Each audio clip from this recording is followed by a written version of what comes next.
Welcome to fire advocate. आज हम लोग क्लास 11 फिजिक्स एग्जाम के लिए एक इंपॉर्टेंट डेरिवेशन करने वाले हैं। वो डेरिवेशन क्या है? Vertical circular motion. हम लोग बेसिकली यहाँ पर क्या ड्राइव करने वाले हैं? वर्टिकल सर्कुलर मोशन को यहाँ पर हम लोग ड्राइव करेंगे। कैसे करेंगे हम लोग वो देखते हैं। तो यहाँ पे आप डायग्राम में देख सकते हैं, एक बॉब है जो क्या कर रहा है? वर्टिकल सर्कुलर मोशन कर रहा है। और हमें बेसिकली क्या करना है, ये जो पॉइंट हमने डिनोट किया है, A point, B point, C point, इन तीनों पॉइंट पर इस बॉब का स्पीड क्या होगा, और हमें पता करना है कि इन तीनों केसेस में ये जो स्ट्रिंग है उसमें टेंशन कितना होगा। तो स्टार्ट करते हैं हम लोग। तो यहाँ पे हमें थोड़ा सा लैंग्वेज लिखना पड़ेगा। वो लैंग्वेज क्या है?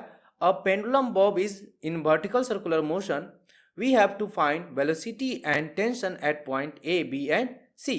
तो सबसे पहले हम बात करेंगे एट पॉइंट सी पर। सबसे पहले हम कहाँ बात करेंगे? At point C. हम लोग सी पे बात करेंगे। यहाँ पे आप देख सकते हैं कि टेंशन इधर लग रहा है, mg भी इधर रहेगा, और जो सेंट्रीपिटल एक्सेलरेशन वो भी क्या होगा? इधर होगा। तो यहाँ से हम बेसिकली क्या लिख सकते हैं? क्या लिख सकते हैं? tc प्लस mg भी क्या होगा? इधर ही होगा, is equal to m। Centripetal acceleration कितना है यहाँ पर? कितना हो जाएगा? vc स्क्वायर बाय, अगर रेडियस इसका r है तो क्या हो जाएगा? r। इसको थोड़ा सा अगर हम सिंप्लीफाई करेंगे तो यहाँ पर हम tc को क्या लिख सकते हैं? M V C square by R minus M G. हमें बेसिकली ये जो डेरिवेशन करना होता है वो बेसिकली किसके लिए करना होता है कि ये जो सर्कुलर मोशन हो रहा है जस्ट कंप्लीट करेगा सर्कुलर मोशन, उस केस में हम लोग क्या करते हैं? यहाँ पर ड्राइव करते हैं। तो यहाँ पे हम बेसिकली क्या करेंगे? जस्ट ये सर्कुलर मोशन कंप्लीट करेगा उसके लिए यहाँ पर ड्राइव करेंगे। तो यहाँ पे हम क्या लिखेंगे? If circular motion is just complete. अगर सर्कुलर मोशन जस्ट कंप्लीट होगा यहाँ पर, इस केस में हम उस केस की हम बात करते हैं, उसी के लिए हमें यहाँ पर ड्राइव करना पड़ता है बेसिकली। तो जस्ट कंप्लीट होगा तो इस पॉइंट सी पॉइंट पर जो टेंशन होगा वो बेसिकली क्या होगा? ग्रेटर देन और इक्वल टू क्या होगा? जीरो होगा। तो यहाँ से हम बेसिकली क्या लिख सकते हैं? टेंशन एट पॉइंट सी हमेशा क्या होगा? ग्रेटर देन और इक्वल टू क्या होगा? जीरो होगा। और टेंशन हमें पता है, यहाँ से कितना पता है हमें? M V C square divided by R minus M G. ये क्या होगा? Must be greater than equal to क्या होगा? जीरो। अगर हम इसको सिंप्लीफाई करेंगे तो क्या हो जाएगा? M V C square by R इधर आ जाएगा तो क्या हो जाएगा? A M G. इसको थोड़ा सा और सिंप्लीफाई करेंगे तो एम एम क्या हो जाएगा? कैंसिल हो जाएगा। तो यहाँ पर बी सी स्क्वायर बेसिकली क्या होगा? ग्रेटर देन और इक्वल टू क्या होगा? जी आर। इसलिए यहाँ पर जो वी सी होगा वो बेसिकली क्या होगा? ग्रेटर देन और इक्वल टू क्या होगा? Under root G R. तो हमें पता चल गया कि सी पॉइंट पर टेंशन क्या होना चाहिए? जीरो से बड़ा या इक्वल होना चाहिए। और हमें पता है कि इस पॉइंट पर वेलोसिटी हमेशा क्या होना चाहिए? G R, under root G R से बड़ा या बराबर होना चाहिए। तभी क्या होगा? ये जो वर्टिकल सर्कुलर मोशन है कंप्लीट होगा। तो ये क्या है? कंडीशन है इस पॉइंट के लिए कि क्या होगा? ये वर्टिकल सर्कुलर मोशन तभी कंप्लीट होगा जब यहाँ पर टेंशन क्या हो? ग्रेटर देन जीरो हो या इक्वल टू जीरो हो। और यहाँ पर क्या होगा? इस केस में जो वेलोसिटी होगा वो बेसिकली क्या होना चाहिए? मिनिमम कितना होना चाहिए? अंडर रूट जी आर, और उससे बड़ा होना चाहिए। अब हम लोग क्या करेंगे? ए और सी के बीच में हम क्या करेंगे? एनर्जी को कंजर्व करा देंगे। तो यहाँ पे हम क्या लिखेंगे? नाउ हम लोग क्या यूज कर रहे हैं? Using energy conservation. Energy conservation हम लोग क्या करेंगे? ए और सी के बीच में क्या करेंगे? एनर्जी को कंजर्व करा देंगे। तो यहाँ पे हम क्या लिख देंगे? Initial kinetic energy plus initial potential energy. ये क्या लिख देगा? Initial kinetic energy plus initial potential energy is equal to क्या होगा? Final kinetic energy plus final potential energy.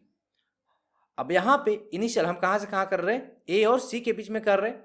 तो इनिशियल काइनेटिक एनर्जी कितना होगा? हाफ एम वी ए का स्क्वायर। अगर हम इसी को रेफरेंस मान ले, ए पॉइंट को ही रेफरेंस मान ले, तो यहाँ पर पोटेंशियल एनर्जी कितना होगा? जीरो हो जाएगा, इज इक्वल टू, अगर हम सी पॉइंट की बात करें तो यहाँ पर काइनेटिक एनर्जी कितना होगा? हाफ एम वी सी का स्क्वायर। और यहाँ पर पोटेंशियल एनर्जी कितना होगा, क्योंकि इसको हमने 0 माना है, और यहाँ से यहाँ हाइट कितना है, ये आर और ये आर, तो कितना हो जाएगा 2r, तो कितना हो जाएगा mgh, कितना हो जाएगा यहाँ पर 2r। अगर हम इसको सिंप्लीफाई करेंगे तो यहाँ पे आप देख सकते हैं m क्या हो जाएगा, कैंसिल हो जाएगा, 2 से मल्टीप्लाई करेंगे तो ये 2 कैंसिल हो जाएगा, ये भी कैंसिल हो जाएगा, और यहाँ पर 2 से मल्टीप्लाई हो जाएगा। यहाँ पर अगर हम VC स्क्वायर का वैल्यू लिखना चाहें, क्या लिखना चाहें, VC स्क्वायर का वैल्यू, तो क्या हो जाएगा, ये VA स्क्वायर माइनस ये कितना हो जाएगा 2 to 4 हो जाएगा, और ये हो जाएगा GR। और हमने देखा था VC स्क्वायर क्या था, GR से बड़ा था या बराबर था, तो यहाँ पर VC स्क्वायर को हम क्या लिख देंगे, ग्रेटर देन और इक्वल टू क्या हो जाएगा GR। तो यहाँ से अगर हम सिंप्लीफाई करेंगे तो बेसिकली क्या आ जाएगा हमारा, VA का स्क्वायर क्या होगा, ग्रेटर देन और इक्वल टू क्या हो जाएगा, ये तो GR था, ये इधर आएगा तो क्या हो जाएगा प्लस, ये हो जाएगा 4GR। तो ये कितना आ गया हमारा, VA का जो स्क्वायर है वो बेसिकली क्या आ जाएगा हमारा, ये हो जाएगा 5GR। इसलिए यहाँ पर VA का वैल्यू कितना हो जाएगा, VA का वैल्यू कितना हो जाएगा, ग्रेटर देन और इक्वल टू कितना हो जाएगा, √5GR के इक्वल या उससे बड़ा। तो यहाँ पर जो VA का वैल्यू होगा इस केस में वो कितना होगा, ग्रेटर देन और इक्वल टू √5GR। कहने का मतलब क्या है कि अगर √5GR से यहाँ पर स्पीड कम रहेगा तो ये वर्टिकल सर्कुलर मोशन कंप्लीट नहीं करेगा, √5GR रहेगा तो जस्ट ये कंप्लीट करेगा, उससे ज़्यादा रहेगा तो ऑब्वियसली कंप्लीट करेगा। तो इसके लिए क्या है, ये कंडीशन है। तो यहाँ पर ए पॉइंट पर वेलोसिटी कितना होना चाहिए, √5GR के अंडर रूट के इक्वल या उससे बड़ा। अगर हम इस पॉइंट पर टेंशन की बात करें तो टेंशन कैसे लिखेंगे हम, नीचे क्या लग रहा है mg लग रहा है, ऊपर क्या लग रहा है टेंशन लग रहा है, तो यहाँ पे हम क्या लिख देंगे, ये हो जाएगा TA माइनस कितना mg इज इक्वल टू कितना हो जाएगा mVA square divided by r, ये हो जाएगा हमारा। अगर हम यहाँ क्या करें, ये जो VA है, ये VA हमारा ये है, अगर हम इसका मिनिमम वैल्यू पुट करें, क्या पुट करें, मिनिमम वैल्यू पुट करें, तो मिनिमम वैल्यू कितना होगा हमारा, √5GR होगा। इसको अगर हम इसमें पुट कर दें तो यहाँ पर क्या आ जाएगा हमारा, TA माइनस ये हो जाएगा mg is equal to VA का वैल्यू मिनिमम पुट कर रहे तो कितना हो जाएगा 5GR डिवाइडेड बाय R, तो एक R से एक R कैंसिल हो जाएगा। तो यहाँ से TA बेसिकली क्या आ जाएगा, ये कितना हो जाएगा हमारा 5mg, और ये इधर इधर आएगा तो क्या हो जाएगा प्लस mg। तो यहाँ पर जो TA आएगा हमारा वो बेसिकली क्या आ जाएगा 6mg के इक्वल होगा। यहाँ पर TA कितना होगा हमारा 6mg के इक्वल होगा, ये मिनिमम वैल्यू है। हम इन जनरल अगर लिखना चाहें तो TA बेसिकली क्या होगा, ग्रेटर देन और इक्वल टू क्या होगा 6mg, ये होगा इन जनरल। और मिनिमम वैल्यू कितना होना चाहिए, 6mg के इक्वल होना चाहिए यहाँ पर, तभी क्या होगा सर्कुलर मोशन करेगा, उससे ज़्यादा है तो अच्छी बात है। तो ये हमारा क्या है सी पॉइंट पर, ये हमारा ए पॉइंट पर क्या है कंडीशन है, VA कितना होना चाहिए, वेलोसिटी कितना होना चाहिए, √5GR के इक्वल या उससे बड़ा, और टेंशन कितना होना चाहिए 6mg के इक्वल या उससे बड़ा। अब हम लोग क्या करेंगे, इस पार्ट को मिटा देंगे, जो हमने एनर्जी कंजर्वेशन A से C के बीच में लगाया था। अगर हमें B पॉइंट पर पता करना है तो हम क्या करेंगे, A से B के बीच में हम क्या करेंगे, एनर्जी कंजर्व कराएंगे। तो इस पार्ट को हम लोग हटा देते हैं, ये पार्ट हम क्या कर रहे हैं इरेज कर दे रहे हैं, तो ये पार्ट हम लोग इरेज कर दे रहे हैं। और यहाँ पर जो हमारा C के जगह क्या होगा, ये C के जगह क्या हो जाएगा हमारा B हो जाएगा। तो हम बेसिकली क्या करेंगे, अब हम लोग क्या करेंगे यूजिंग एनर्जी कंजर्वेशन, कहाँ से कहाँ के बीच में, A से B के बीच में हम लोग क्या करेंगे एनर्जी कंजर्व कराएंगे। तब हमें क्या होगा B पॉइंट पर वेलोसिटी या जो स्पीड है वो पता चलेगा, और यहाँ पर टेंशन कितना होगा वो पता चलेगा। तो एनर्जी कंजर्वेशन करेंगे तो क्या हो जाएगा, यहाँ पर kinetic energy initial plus potential energy initial is equal to kinetic energy final plus potential energy final. अब हम काइनेटिक एनर्जी की बात करें, A से हम B की तरफ जा रहे, तो यहाँ पर इनिशियल क्या हो जाएगा A हो जाएगा, यानी कितना हो जाएगा ½ mVA का स्क्वायर प्लस पोटेंशियल एनर्जी, ए पॉइंट को हमने रेफरेंस माना है तो ये क्या हो जाएगा potential energy 0 is equal to यहाँ पर काइनेटिक एनर्जी कितना होगा हाफ एम वी बी का स्क्वायर, और यहाँ पर पोटेंशियल एनर्जी कितना हो जाएगा, यहाँ से यहाँ का डिस्टेंस कितना है आर है, तो पोटेंशियल एनर्जी कितना हो जाएगा एम जी आर, ये हो जाएगा। एम से एम क्या हो जाएगा यहाँ पर कैंसल हो जाएगा, एम से एम क्या हो जाएगा यहाँ पर कैंसल हो जाएगा। इसको थोड़ा सा और सिंप्लीफाई करेंगे, 2 से मल्टीप्लाई कर देंगे बोथ साइड, तो ये क्या हो जाएगा कट जाएगा, ये भी कट जाएगा और यहाँ पर 2 से मल्टीप्लाई हो जाएगा।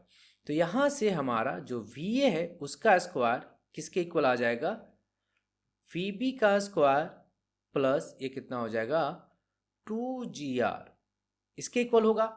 और हमने देखा था पिछले ही केस में कि जो वी ए का जो वैल्यू था उसका स्क्वायर का जो वैल्यू था वो बेसिकली क्या था ग्रेटर देन और इक्वल टू क्या था 5GR, इसके इक्वल था या उससे बड़ा था। तो इस चीज़ को हम यहाँ पर इस्तेमाल करेंगे, तो वी ए स्क्वायर का वैल्यू क्या होगा ग्रेटर देन और इक्वल टू क्या होगा 5GR के इक्वल होगा। इसको अगर हम सिंप्लीफाई करेंगे तो वी बी स्क्वायर बेसिकली क्या हो जाएगा greater than and equal to क्या हो जाएगा, ये था हमारा 5GR और ये कितना हो जाएगा -2GR। तो यहाँ से हमारा वी बी स्क्वायर बेसिकली क्या आएगा 3GR के इक्वल आएगा। इसलिए अगर हम VB का वैल्यू पूछें तो VB कितना होगा ग्रेटर देन और इक्वल टू क्या होगा 3GR के अंडर रूट, ये क्या होगा 3GR के अंडर रूट के इक्वल होगा या उससे बड़ा होगा। तो ये हमारा क्या होगा B पॉइंट पर वेलोसिटी होगा। यहाँ पर मिनिमम वेलोसिटी कितना होगा अंडर रूट 3GR, तभी क्या होगा वर्टिकल सर्कुलर मोशन कंप्लीट करेगा, उससे ज़्यादा है तो ऑब्वियसली करेगा। अगर हम यहाँ पे टेंशन की बात करें, क्या बात करें टेंशन की बात करें, तो टेंशन क्या होगा यहाँ पे आप देख सकते हैं, ये क्या हो जाएगा TB। देखो mg इधर लग रहा है, हम इस डायरेक्शन की बात करें तो इस डायरेक्शन में कौन सा फोर्स लग रहा है सिर्फ TB लग रहा है, और इधर सेंट्रीपिटल एक्सेलरेशन कितना होगा इस डायरेक्शन में कितना होता है वो कितना हो जाएगा मास इंटू सेंट्रीपिटल एक्सेलरेशन, वो कितना होगा VB²/R हो जाएगा। अब यहाँ पे हम VB का मिनिमम वैल्यू पुट करेंगे, क्या पुट कर रहे हैं हम लोग मिनिमम वैल्यू कितना है 3GR का अंडर रूट। तो यहाँ पर मिनिमम वैल्यू पुट करेंगे तो क्या आ जाएगा हमारा TB का वैल्यू M, ये हो जाएगा 3GR डिवाइडेड बाय R, तो ये R से R एक कैंसिल हो जाएगा। तो यहाँ से हमारा TB क्या आ जाएगा 3mg के इक्वल आएगा। ये TB का मिनिमम वैल्यू कितना होगा 3mg के इक्वल होगा। अगर हम इन जनरल की बात करें, क्या बात करें इन जनरल, तो TB इन जनरल क्या होगा ग्रेटर देन और इक्वल टू 3mg के इक्वल होगा। तो हमने देखा कि तीनों केस में हमने क्या निकाला, A पॉइंट पर, B पॉइंट पर एंड C पॉइंट पर। सबसे पहले हमने C पॉइंट पर निकाला, C पॉइंट पर टेंशन कितना होना चाहिए ग्रेटर देन और इक्वल टू क्या होना चाहिए 0 होना चाहिए, और यहाँ पर जो वेलोसिटी होगा वो बेसिकली क्या होगा GR से अंडर रूट GR से बड़ा या बराबर होगा। B पॉइंट पे हमारा क्या आया है वेलोसिटी क्या आया है अंडर रूट 3GR के इक्वल या उससे बड़ा। टेंशन कितना आया है, जो टेंशन है वो बेसिकली क्या आया है 3mg से इक्वल या उससे बड़ा। अगर हम A पॉइंट की बात करें तो A पॉइंट पर हमारा क्या आया था एट पॉइंट A, हमने जो इरेज किया था उसकी हम बात कर रहे हैं। तो यहाँ पे क्या आया था हमारा जो वेलोसिटी था A पॉइंट पर वो बेसिकली क्या था ग्रेटर देन और इक्वल टू क्या था 5GR के इक्वल था अंडर रूट, और टेंशन कितना था आया था हमारा A पॉइंट पर ग्रेटर देन और इक्वल टू क्या था 6mg। तो ये हमारा क्या आया था रिलेशन आया था, ये हमारा वैल्यू आया था किसके किसके वेलोसिटी एंड टेंशन के। तो हमने तीनों पॉइंट पर क्या किया है वेलोसिटी और टेंशन का जनरल एक्सप्रेशन पता कर लिया है। Thanks for watching.